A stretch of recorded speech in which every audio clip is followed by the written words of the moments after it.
Hola, ¿qué tal? Bienvenidos a una clase más en donde vamos a trabajar con lo relacionado a solubilidad de sales o solubilidad de algunos materiales sólidos en agua.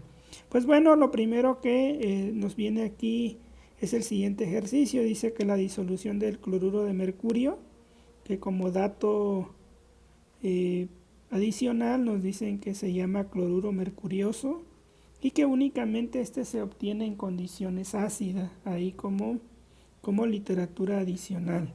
Dice, determine la solubilidad en miligramos sobre litros y la constante de solubilidad a 25 grados centígrados es 1.2 por 10 a la menos 8.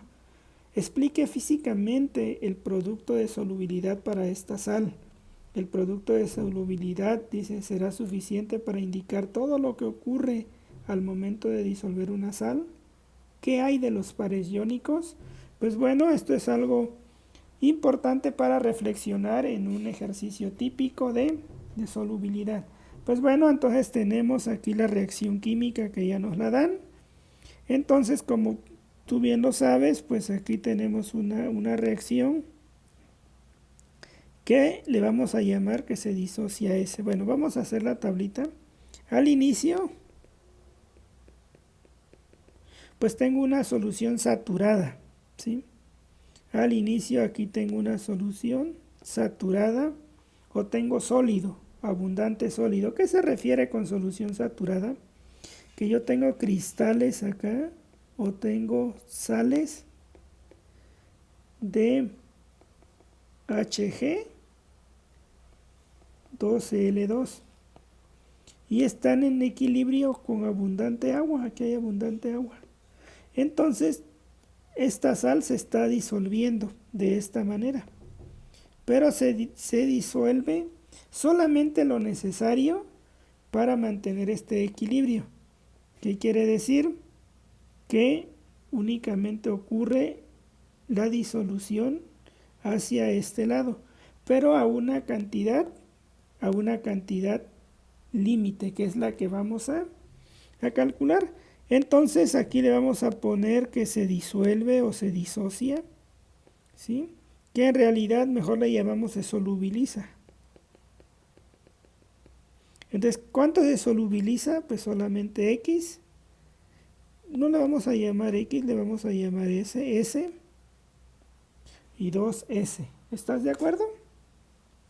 Pues bueno, entonces, si nosotros tenemos esta parte, pues S es lo que se va a solubilizar y 2S es lo que nos va a entregar.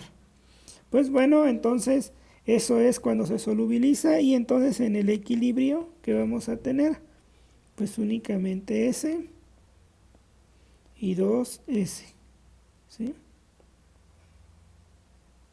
Ahora vamos a escribir la constante termodinámica. Para esto se llama K y algunos le llaman PS, presión de solubilidad o solubilidad, creo en inglés a presión KSP, o otro simplemente KS, que es de solubilidad, como tú lo quieras llamar.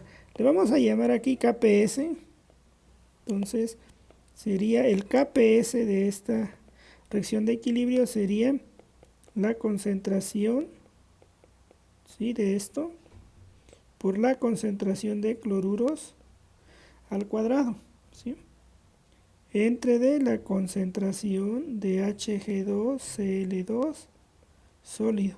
Se dice que la actividad de esto, la actividad es 1 y por lo tanto, o la concentración es constante, en otras palabras, H2G 2 más, cloro menos. Algunos libros dicen el sólido no se toma en cuenta, pero ¿por qué? Porque la cantidad que se va a solubilizar en realidad es muy pequeña comparada con toda la cantidad de sólidos. Se dice que la solución está saturada, es decir, ya no se puede disolver más sólido. Por ello dice que el sólido no cambia, entonces su concentración aquí es constante y como está referenciado se le llama 1 o se considera que es 1. Entonces, si notarás, aquí podemos sustituir S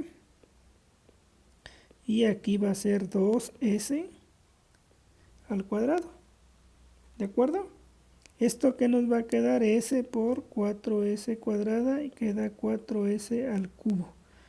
Y entonces KPS es igual a 4S al cubo.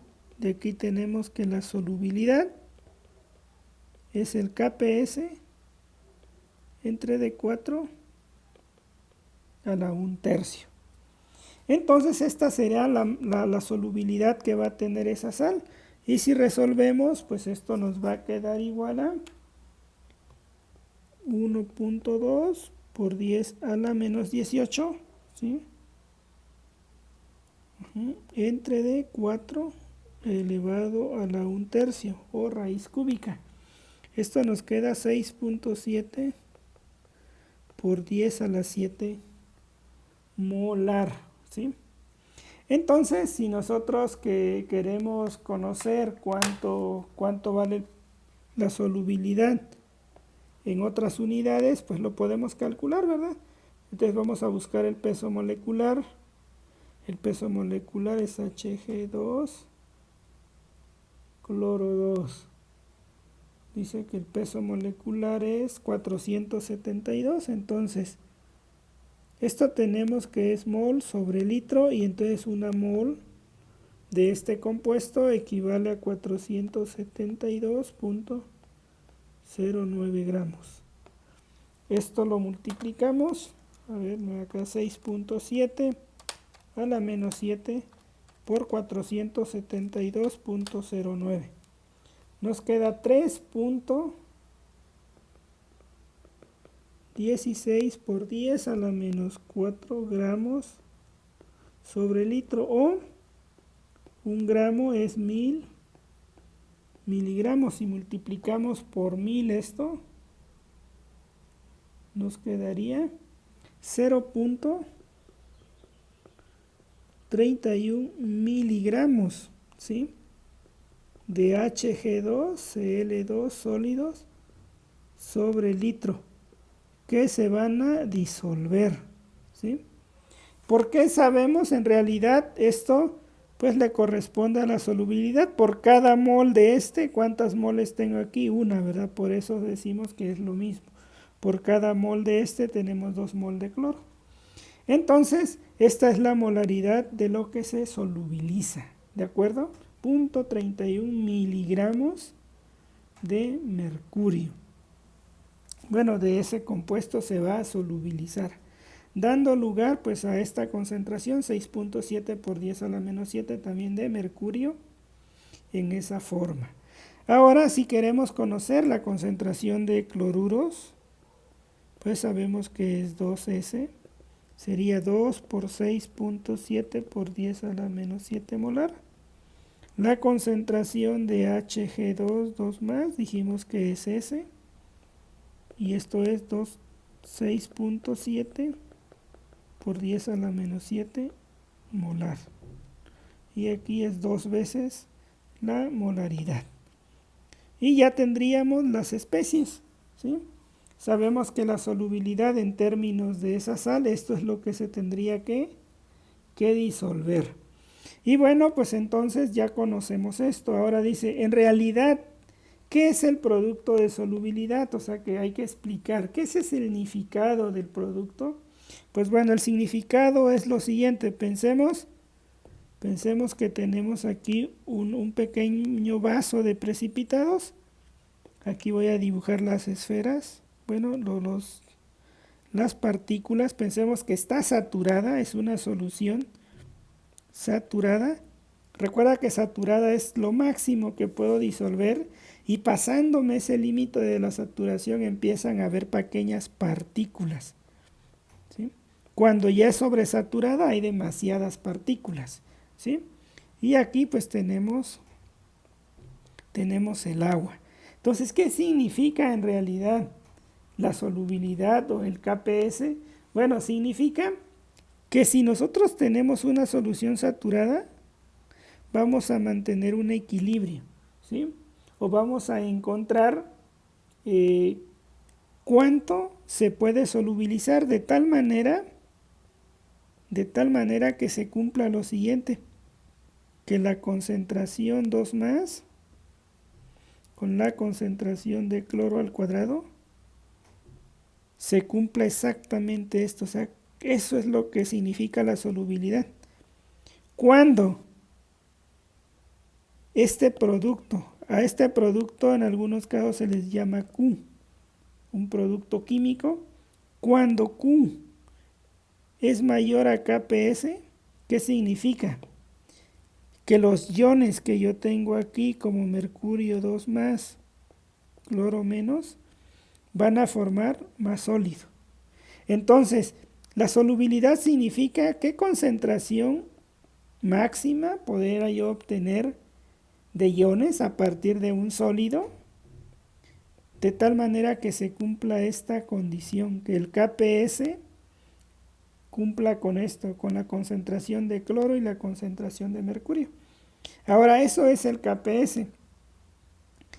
Puede suceder lo contrario, puede suceder que yo no tenga un sólido, ¿sí?, sino que esté agregando por separado, ¿sí?, sino que yo esté agregando por separado aquí iones. Por ejemplo, H2. A ver,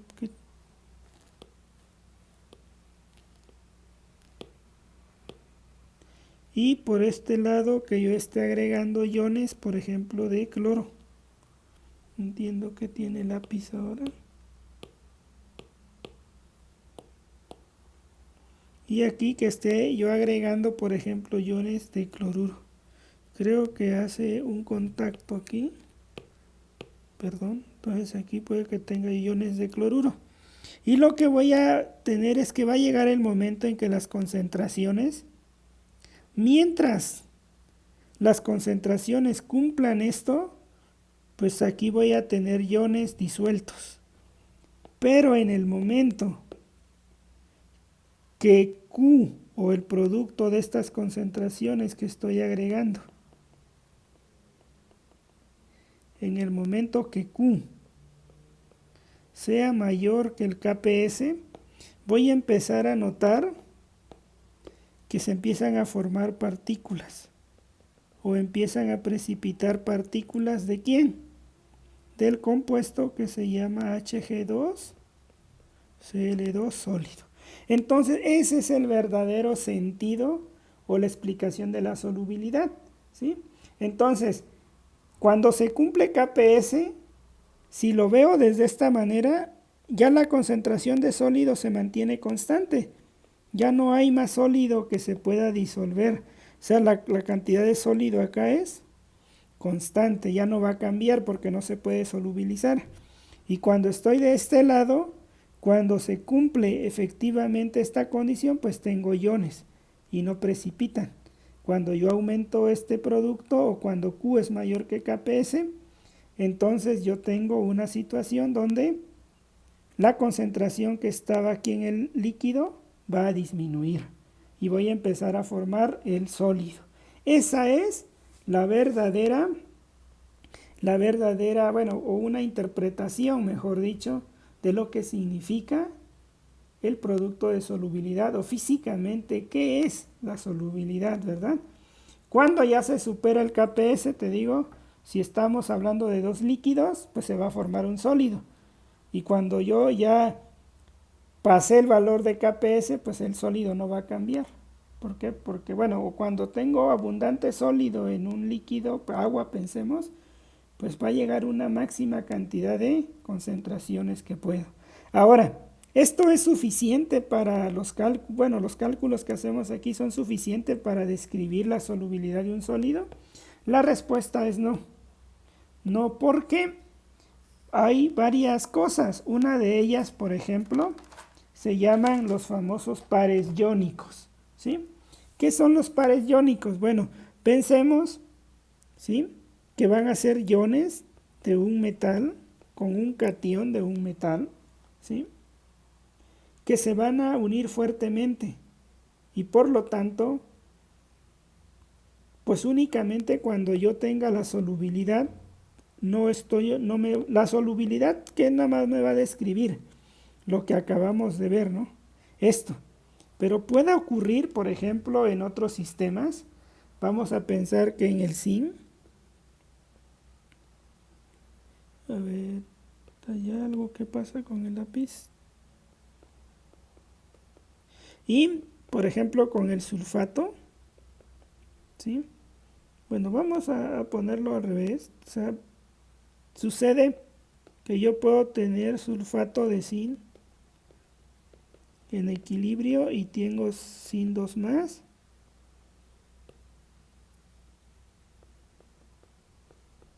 sulfato, ¿sí? Esto es acuoso y tiene un KPS. Pues resulta, ¿sí? Resulta que la solubilidad solamente me dice esto, ¿no? Cuánto se pudiera formar, pero no es capaz de describir que aquí pueden ocurrir las siguientes cosas. Acuoso. Pueden quedar especies de esta manera, sin con sulfato y siguen siendo acuosos. Y eso no lo describe el comportamiento del KPS o lo que estamos viendo. Otro caso, por ejemplo, es el plomo. Con el yoduro, ¿sí? Forma un sistema acuoso, ¿sí? En el caso del plomo, pues nosotros diríamos PbI2 se va a solubilizar como plomo 2 más únicamente, más 2 yodo. Pero no, resulta que también se forma esta especie PbI2, pero está acuosa, es decir, que a eso se le llama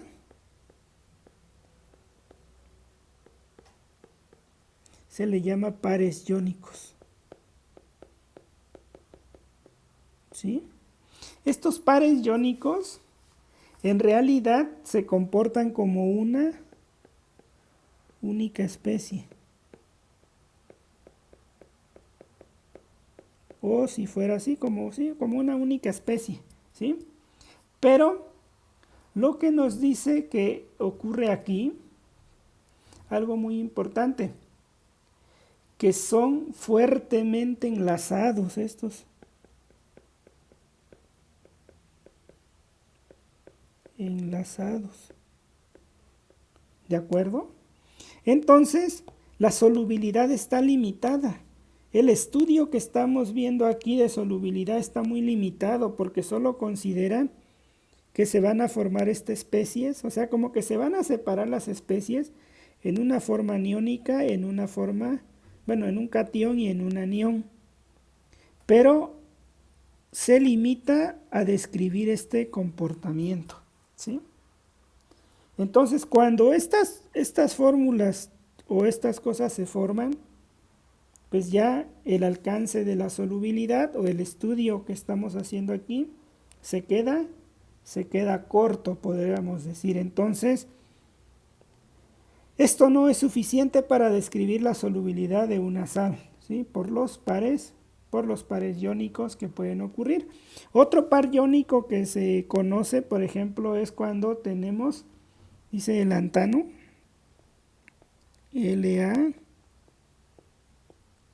creo que es este. Nosotros pensaríamos que esto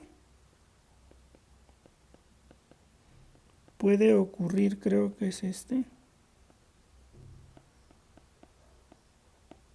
Sí, creo que es este. A ver. En el caso del lantano. Bueno, tenemos ese ejemplo, es una sal. Entonces, pero lo que dicen que aquí ocurre, lo que han observado es que se forma Li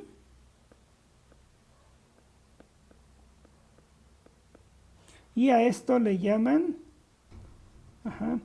dice que sí, que aquí el lantano es 3, nada más, ¿sí? Y entonces se forma esta especie y a esta especie se le llama par iónico. Entonces, pues bueno, nuevamente, insisto, un estudio de solubilidad solo con KPS no es suficiente para describir el comportamiento total de una sal cuando se solubiliza, porque está limitado precisamente a la formación de pares iónicos. Y todavía aún más, de la formación de complejos, que es otro tema que vamos a ver aquí. ¿Por qué? Porque si yo tengo un ligando en solución, puedo formar complejos, pero eso es otro tema que también vamos a abordar en el canal, y precisamente lo vamos a abordar para el plomo y vamos a estudiar el equilibrio, ¿sí? Entonces, lo principal es que se forman los pares iónicos en estos sistemas. Puede ocurrir que se formen los pares iónicos y por lo tanto el estudio de la solubilidad quede limitado, ¿verdad? Pues bueno, con ese ejercicio ya entramos en ambiente para la solubilidad. Espero te haya gustado y nos vemos en un siguiente video.